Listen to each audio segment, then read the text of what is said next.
Le travail de l'Open Society Foundation dans le cadre de la cartographie des médias digitaux dans le monde par rapport à la région MENA obéit aux mêmes critères que ceux qui ont été utilisés pour le reste du monde, à savoir, comme son nom l'indique, une cartographie des médias et la promotion à travers cette cartographie et à travers l'étude de l'environnement de ces médias, de la liberté d'expression et donc de l'existence d'un véritable espace public où les citoyens de ces pays puissent décider de leur vie commune. Donc cela, c'est le cadre général.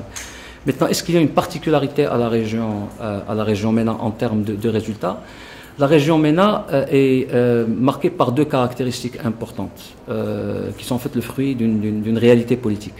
La première, c'est que c'est la région du monde où il y a encore le plus de systèmes autoritaires. Et ça a un impact direct sur l'étude des médias digitaux. Comme ça a un impact direct sur n'importe quel type de médias. Système autoritaire veut dire répression de la liberté d'expression, veut dire censure. Donc ça reste malheureusement une caractéristique de la région, qui est celle donc qu'il y a toujours existence de systèmes autoritaires. Donc par définition, ces cartographies-là vont être différentes de cartographies d'autres régions où il y a prévalence de systèmes démocratiques. La deuxième caractéristique très importante et qui, elle, par contre, très récente, c'est les révolutions. Et c'est cette vague de révolutions que nous sommes en train de connaître. Je vous donne un exemple simple. Parmi les pays étudiés dans le cadre de ces rapports dans la région, il y a la Tunisie et l'Égypte. Le problème de la Tunisie et de l'Égypte, c'est que en termes de méthodologie, c'est que autant nous savons ce qui s'est passé pré-révolution, c'est-à-dire on peut effectivement rédiger un rapport bien informé, assez documenté, assez circonscrit sur ce qu'était la Tunisie de Ben Ali en termes d'attitude vis-à-vis des médias digitaux, même chose pour Moubarak en Égypte, mais aujourd'hui, il est très difficile de dire ce qui se passe. Pourquoi? Parce que la situation est une situation qui est en flux. Donc il est compliqué de savoir dans quelle direction exactement se dirigent ces pays en termes de médias digitaux, comme d'ailleurs, et c'est la conséquence directe du fait que c'est un espace public qui est en pleine ébullition, qui est en plein changement. Alors, est-ce qu'il y a des caractéristiques particulières au Maroc comparativement à d'autres pays du Moyen-Orient? Je pense qu'il y a pas mal de similitudes entre le Maroc et un pays comme la Jordanie, par exemple.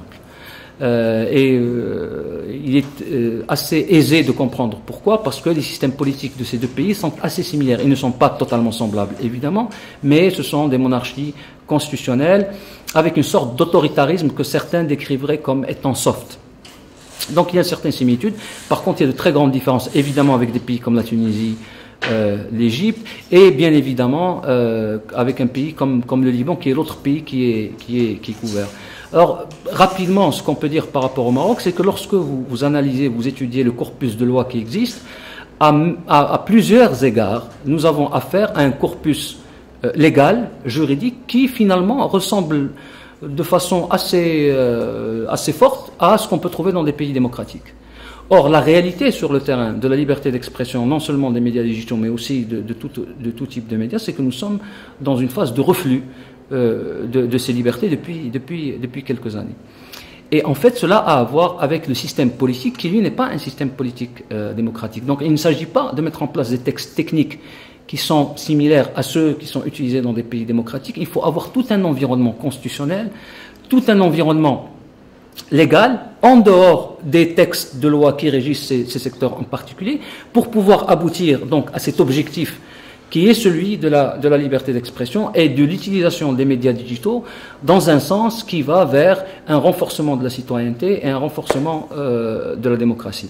Et le point, je pense, très important ici au Maroc, c'est que le Maroc se distingue par l'utilisation de l'arme économique contre la liberté d'expression. C'est-à-dire que le modèle économique qui a existé à un certain moment au Maroc, qui permettait à des entreprises de presse d'être en même temps éditorialement libres et indépendantes et de vivre de leur travail, ce modèle économique a pratiquement disparu. Et donc nous sommes revenus à une situation où aujourd'hui il n'y a pratiquement plus de modèle économique viable pour une presse réellement indépendante. Ce problème-là est démultiplié lorsqu'on parle des médias digitaux, puisque les médias digitaux souffrent en fait au Maroc d'une double punition.